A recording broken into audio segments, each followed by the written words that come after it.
Hello, I'm Rhys Janot, and welcome to The Source.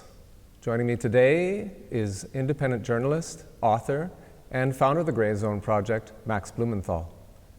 Today we'll be speaking about Venezuela, where he spent some time covering the US regime change attempts there, and about his new book, which just came out, The Management of Savagery. Max Blumenthal, thank you for joining us.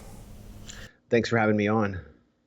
Before we discuss the situation in Venezuela, I'd like to talk with you about your new book, which just came out, The Management of Savagery, How America's National Security State Fueled the Rise of Al-Qaeda, ISIS, and Donald Trump. I managed to breeze through the book in a couple of days. It was an intense read. I have the feeling that readers will probably find this to be a good antidote to the whole Russiagate fiasco that's been going on. But what prompted you to write the book? Well, that's a great question. I mean, the book begins 2 years after I was born. I was born in 1977, and I begin when the U.S., through Zbigniew Brzezinski, the National Security Council director of Carter, made the decision to enter Afghanistan in the form of a proxy war and to initiate Operation Cyclone, which was the largest covert CIA operation in history, to arm the Mujahideen, but also to exploit the newly formed special relationship with Saudi Arabia.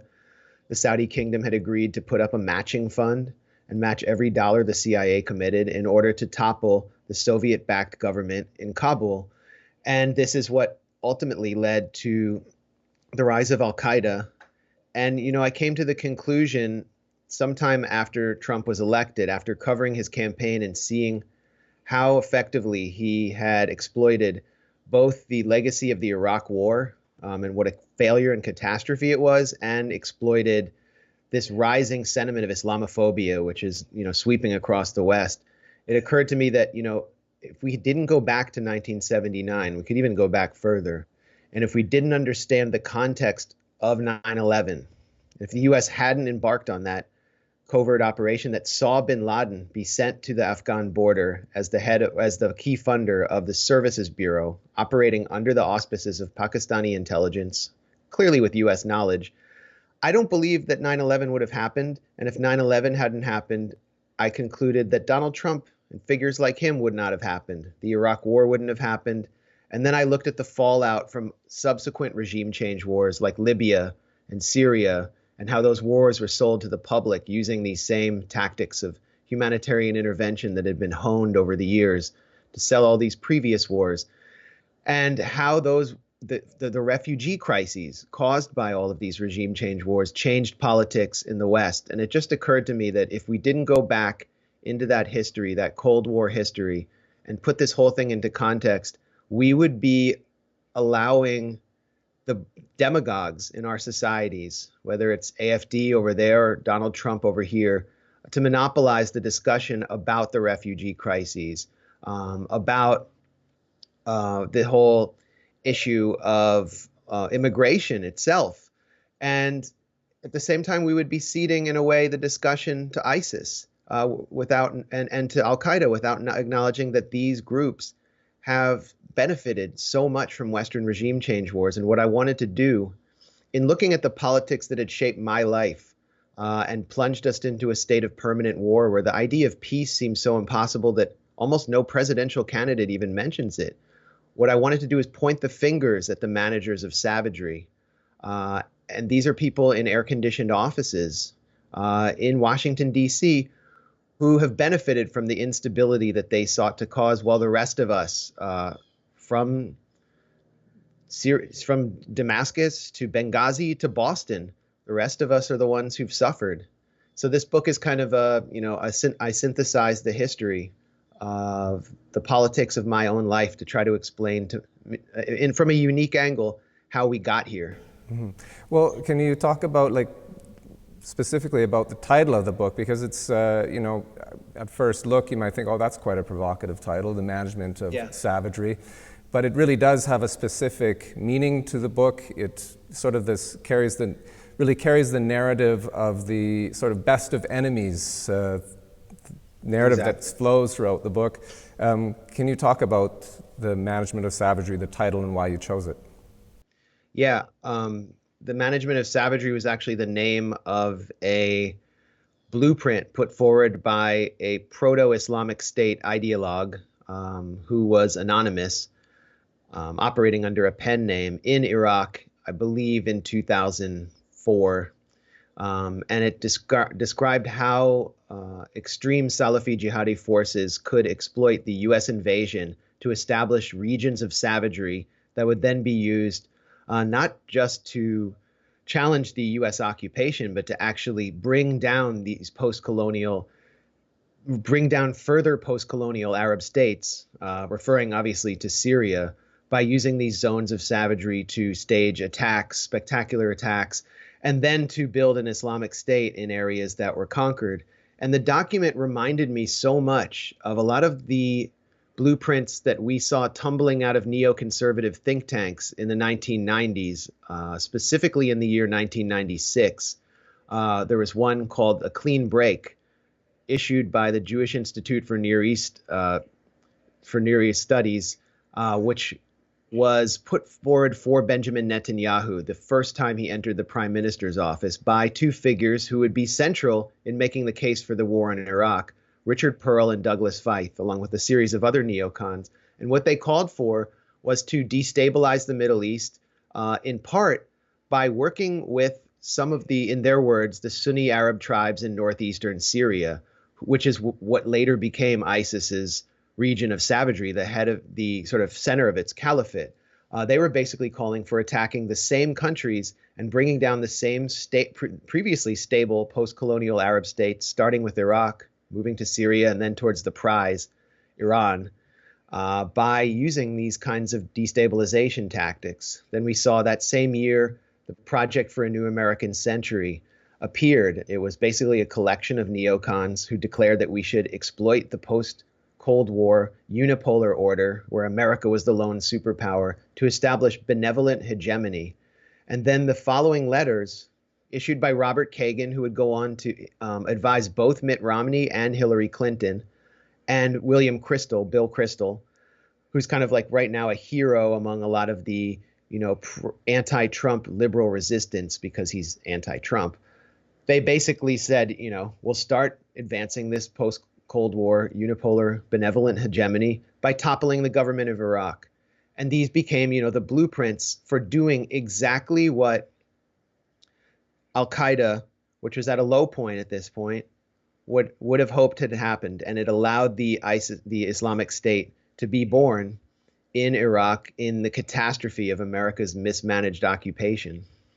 And so, like you said, it's the best of it. They're the best of enemies. There is a symbiotic relationship between the managers of savagery in Raqqa and the managers of savagery at so many think tanks, and now in the White House in Washington. Well, can you talk a little bit about the creation of Al-Qaeda? The first chapter of the book of your book is called The Afghan Trap, and Afghanistan plays such a central role in the whole story. Yeah. So if you could talk a little bit more about that. Well, Brzezinski had said that he had hoped to trap the Soviet Union in the Red Army in Afghanistan, and that entailed luring it in by destabilizing the situation in Kabul to the point where the Soviet Union decided it had to intervene to prop up or save the government of Mohammad Najibullah, which was the communist government. And they succeeded there.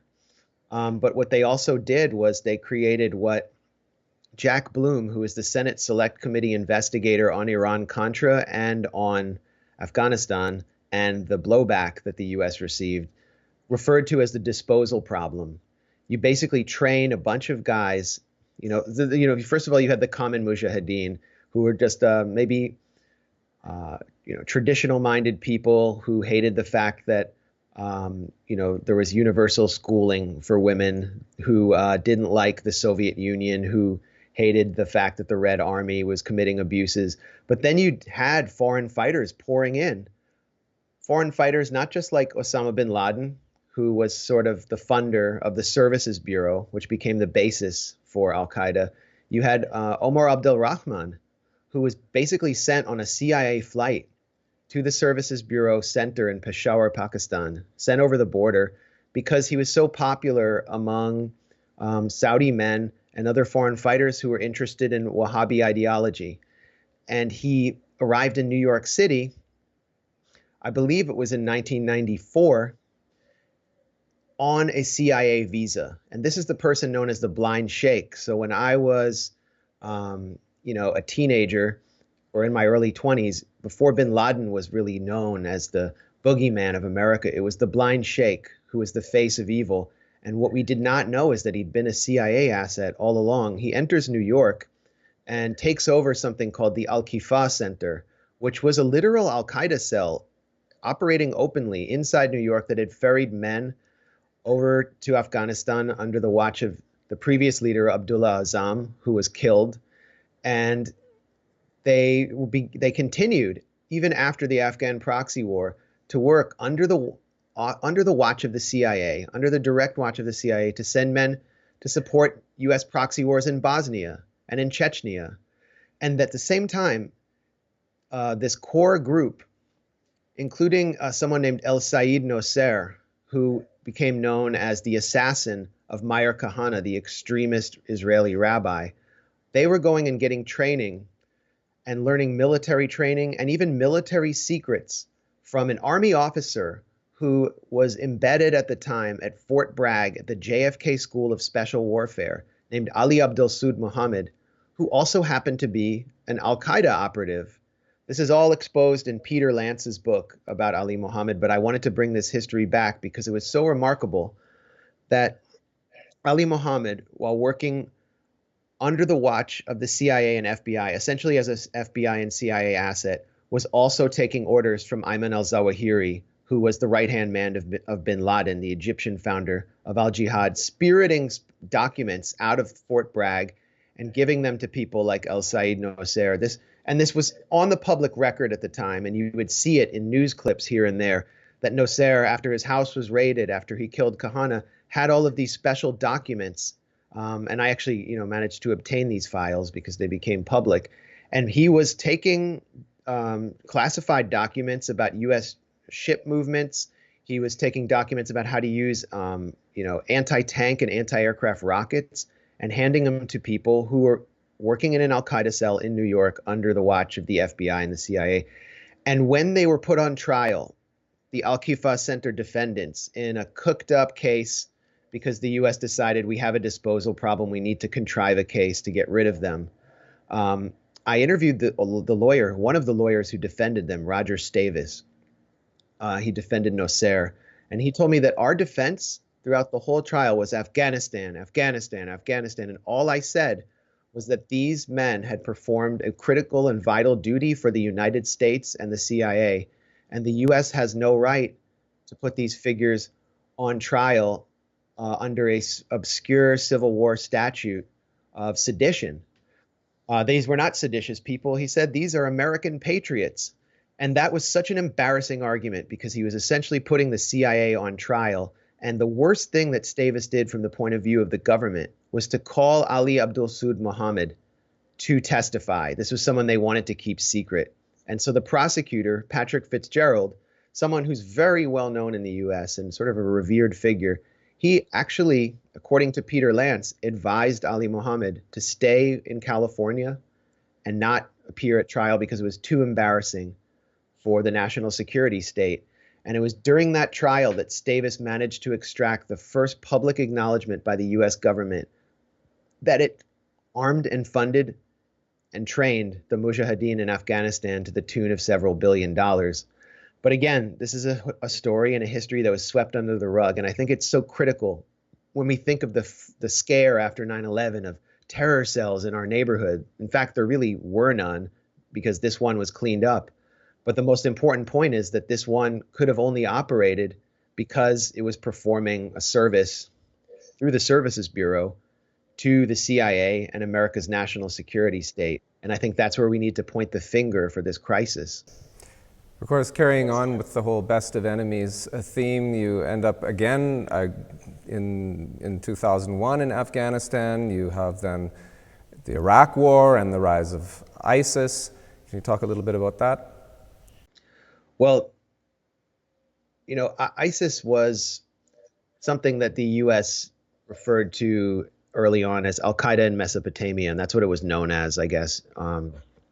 The leader was Zarqawi. He was operating under a pseudonym, actually. He was different from Ayman al-Zawahiri, for example, who was really the operational shot caller of Al-Qaeda at that point during the U.S. occupation, and that he was sort of from a criminal background. He was from a lower class background from near a refugee camp in Jordan. Zawahiri was a doctor from an elite family. He was a learned man. He had actually gone on a speaking tour in California. A lot of people don't know this, and Ali Mohammed was his translator. So he even knew the US. And what he wanted to do was to mobilize all Muslims in Iraq for resistance against the US occupation. And what Zarqawi wanted to do was to carry out shocking attacks against the Shia population and to polarize the situation to the point where the Sunnis would all, who were a minority in Iraq, who faced for the first time a situation where they weren't in control, to bring them to Al-Qaeda so that it would defend it. And so Zarqawi started attacking, his group started attacking mosques. They of Shia shrines, Shia pilgrims. The attacks on Shia were just absolutely disgusting. And the U.S., for whatever reason, was unable to stop them or kill them. In fact, what the U.S. did was it implemented the Salvador option, where it brought a guy named James Steele into Iraq, who was a veteran of the El Salvador proxy war, who is a master of torture, a master of the most vicious counterinsurgency tactics. And he created essentially Shia death squads in Sunni areas and helped Zarqawi fulfill his vision of polarizing Iraqi society and forging these sectarian lines. Then the U.S. embraced Israeli tactics, like putting walls between Sunni and Shia neighborhoods, and helped advance the sectarianism that allowed ISIS to fester in the Anbar province. And then I talk about how after Zarqawi was killed and ISIS fails in its first iteration, it begins to exploit what was taking place in Syria and sends an advance guard of some men from Al-Qaeda in Mesopotamia under the watch of Mohammed Julani into Raqqa, which is a Syrian city in northeastern Syria. They enter northeastern Syria and they enter Raqqa with the help of the Free Syrian Army in 2012, I believe it was, 2013. The Free Syrian Army was, like the Mujahideen, a CIA project, armed by the CIA, created by the CIA, and it was essentially a weapons farm for Al-Qaeda and ISIS that had no real identity of its own. The Free Syrian Army and Al-Qaeda take over Raqqa. Some of the revolutionary activists attempt to set up their little local councils that last about 2 weeks before the Islamic State is declared. Abu Bakr al-Baghdadi, who is the new caliph of ISIS, who had built this vast security apparatus working with veterans of Saddam Hussein's military intelligence apparatus, who had been purged due to de-Baathification. He sets up the Islamic State in Raqqa, using Al-Qaeda as or then known as Jabhat al-Nusra, as a Trojan horse. And what happens with the FSA? Half of them join ISIS, and the other half join what's left of Jabhat al-Nusra and go fight upfield against the Syrian government. So the U.S., by arming this arm and equip program, by basically doing what it did in Afghanistan and Syria, helped the Islamic State spread and capture this vast swath of territory across northeastern Syria. And it was a swath of territory that was protected by Turkey, which was running a rat line over the border, the same way that the Saudis and Pakistani intelligence did in Afghanistan through the Pakistani border. So we see, a repeat of the same scenario, and it leads to the rise of one of the most extreme and disturbing Salafi jihadi factions. And the way we understood it in the West was not just the heart of evil, but the heart of Islamic evil, and it fueled Islamophobia. And the U.S. public wasn't given this context about how it was formed in Iraq and how it benefited from U.S. interventionism, or obviously how its vision of Islam is something that is rejected by the Muslims who are forced to flee from it to places like Damascus. But, we got this really remarkable quote from Secretary of State John Kerry later on that I think told the whole story for me of how ISIS managed to hold on to its caliphate for so long, and why Jabhat al-Nusra, which in its current form as al-Qaeda's largest affiliate since 9/11 is known as Hayat Tahrir al-Sham, is able to control the Idlib province. Kerry in 2016 was in a meeting with Syrian opposition activists, people who've been backed by the US, including the spokesman for the White Helmets, Raed al-Saleh. And somebody leaked this audio. The activists are all badgering him and saying, why can't you initiate an airstrike and take out Assad? You know, come on, where's the invasion you promised us? And he admits at a certain point that the US was watching ISIS advance, essentially allowing it to advance, and that advance was benefiting the US in its strategy to force Assad to the negotiating table to negotiate his own transition. And so the boogeyman of ISIS, the more ferocious it was, the more atrocities it committed, the more disgusting it was, with mass beheadings of conscripted Syrian soldiers and religious minorities, that was benefiting the US's goal to scare Assad to the negotiating table. It's also why Russia intervened. And Kerry admitted that. He said ISIS was advancing, Russia watched this, and they intervened, and we couldn't do anything about it. So Russia, along with Iran and Hezbollah and the Syrian government, actually stopped the advance of ISIS on their own. And this is another sort of forbidden topic in the US, which is to acknowledge that the Russian intervention in Syria, invited by the Syrian government, helped put to bed one of the worst chapters in another US-fueled proxy war. And of course, Trump utilized all of this to his advantage against both his Republican opponents and Hillary Clinton during the election campaign. Yeah, you know, there was this mass shooting in Orlando that I was paying close attention to at the time, but still didn't fully understand. It was carried out by a young man named Omar Mateen, who his family was from Afghanistan. And he went and shot scores and scores of mostly Latinos at the Pulse nightclub, which is an LGBTQ nightclub, a gay nightclub in Orlando, Florida. And most of the media in the US suspected here was a repressed Muslim man who was secretly gay, who wanted to lash out at gay people. Meanwhile, the recordings of his phone calls with police negotiators after he entered the bar and started shooting everyone were public. And he was saying nothing about homosexuals or homosexuality. And he was talking purely about ISIS. He was talking about someone he had met who had gone to fight with al-Qaeda in Aleppo. And he said, you know, he was the first and I'm going to be the second one. This is for ISIS. Stop the Russian airstrikes in Syria. That's what he kept saying again and again. And so he had essentially been propagandized online by ISIS. He was obviously a disturbed individual, but this was directly related to what was happening in Syria.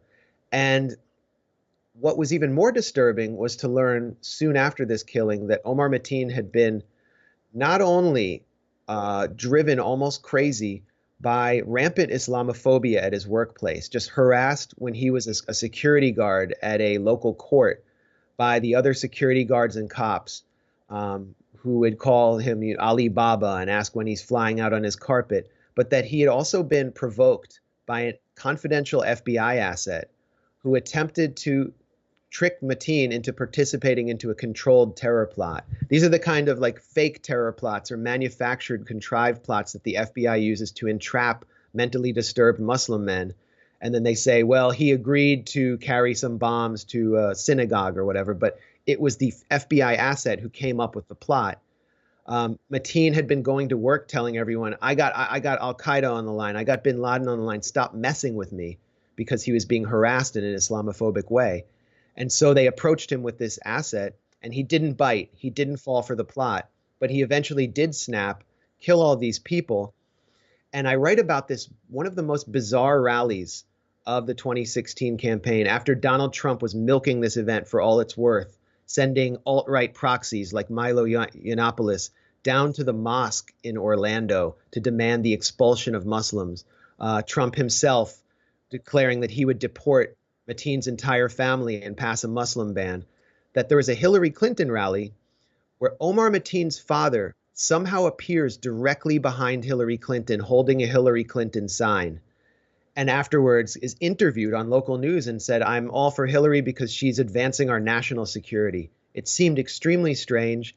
And in 2017, we learned that Sadiq Mateen, the father of Omar Mateen, had been an FBI asset for over 20 years, ever since this related directly to U.S. involvement in Afghanistan. So at every step of the way, there are these fingerprints, and no one can figure out exactly what they are, but it's clear that something happened with Mateen, and that we needed to put this instance in a different context, because he had been approached and had been in such close proximity with the FBI. I'm not saying this is an FBI false flag. What I'm saying is sometimes when they're messing with these people's lives, people who are already unstable, they snap and do things that really embody the term blowback. And of course, Donald Trump, I think this is an unacknowledged chapter in why Trump was elected. I have a quote here from that just got from Naked Capitalism from an interview with Michael Hudson, just a short quote here. It says,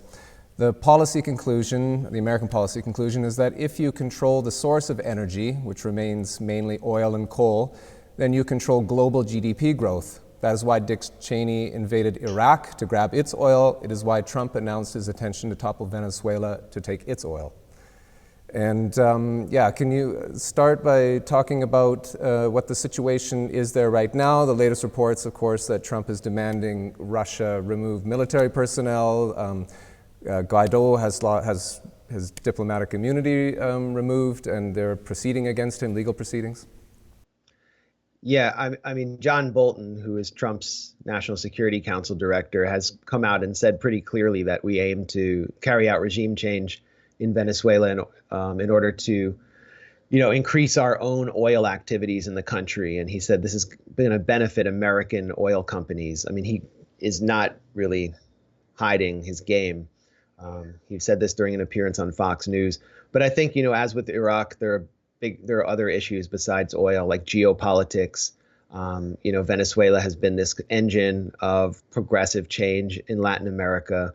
It's really helped Cuba get out of the special economy it had been in ever since the collapse of the Soviet Union. It had helped what is known in South America and across Latin America as the progressive wave, when you saw these progressive governments come in. And there's been this rollback where we've seen parliamentary coups with figures like Dilma Rousseff or Lula da Silva jailed on these kind of cooked up corruption charges. The same with Rafael Correa, the progressive leader in Ecuador. The Kirchners in Argentina fell under similar kind of scrutiny.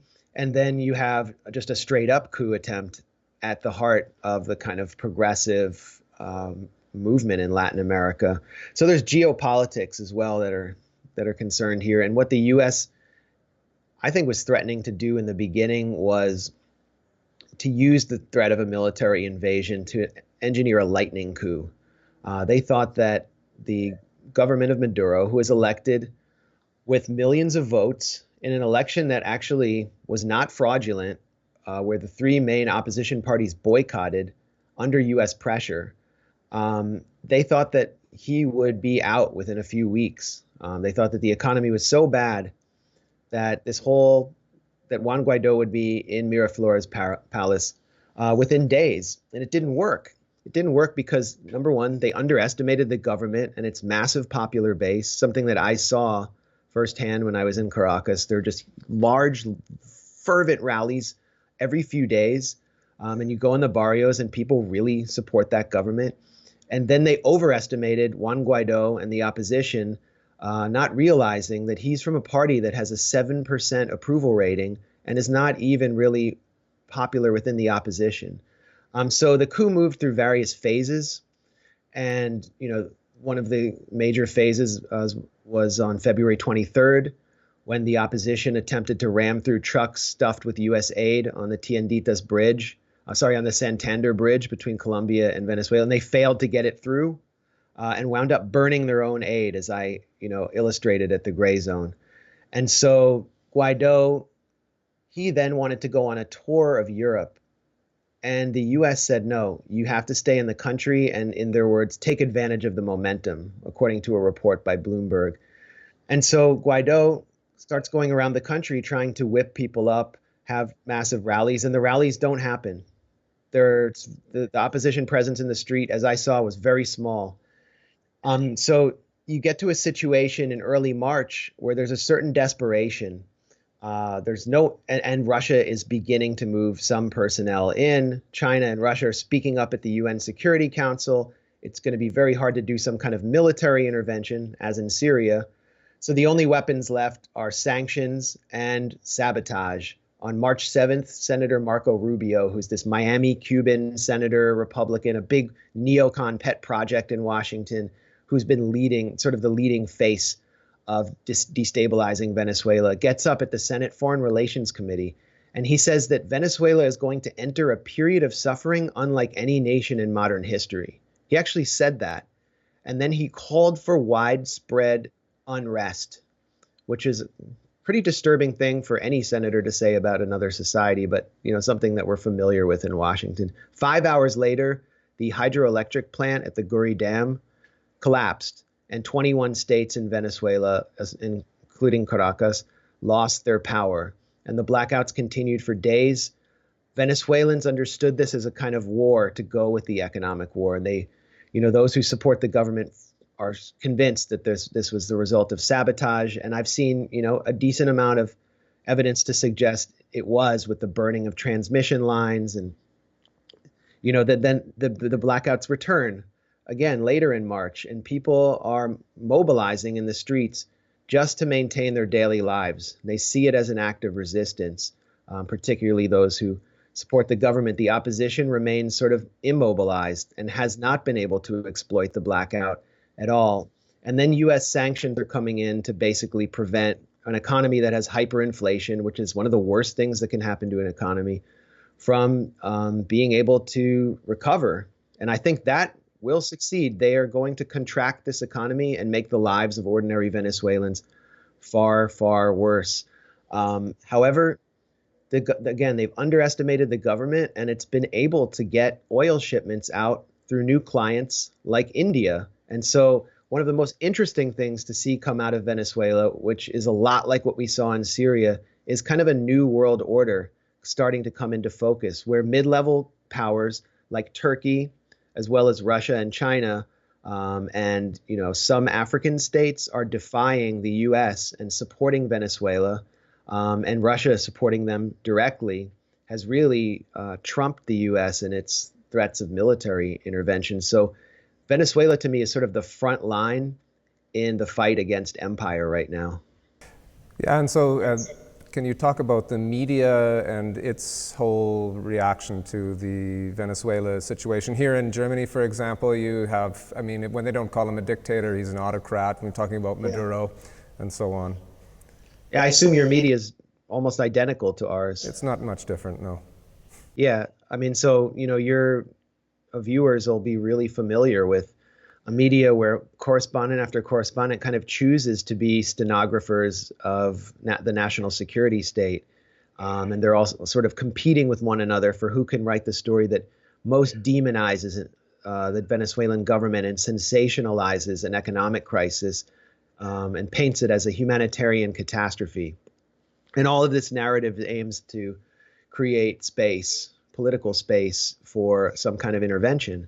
Well, you were there, and there was no humanitarian catastrophe. I think of humanitarian catastrophe, I think about Yemen, and at one point there was like 10 children dying a minute or something like that in 2017, 18. Yeah, if even if I think you went there, Chris, I think you would wonder in the back of your mind, as I did, is it maybe going to be worse than I expect? And like, maybe the media is right. Let me just prepare myself. You kind of have to prepare yourself mentally for things to be as horrible as the media makes it out to be, just so you can approach the situation realistically. And when I got there, I was shocked. I was really shocked. It was nothing like the media had made it out to be. It was a functional society. There was an economic crisis, and it was horrible in that, it was very difficult to pay for basic goods, but people managed to get by, and they would get by with debit cards. They would get by through the CLAP program, which is basically a free government food program. The extremely poor, I went to open air food markets where they would get food for well below market value. And, people, I stayed for a point. I stayed in all different neighborhoods, but I stayed for a point in a upscale neighborhood, which was a base of the opposition. It's where Guaido's mentor, Leopoldo Lopez, had been mayor. And people there, women you see women in the street with yoga mats like you're in Brooklyn or Berlin on a Sunday. You see people eating at sushi restaurants and hanging out at upscale cafes. And, the humanitarian crisis, people say, oh, well, Caracas is a bubble. But I went to the poorest neighborhoods and people are not suffering a humanitarian crisis. It's an economic crisis. And they reject that narrative. And then, more than that, they reject the idea that they can't feed themselves and defend themselves and that they need the U.S. to come in and save them with aid.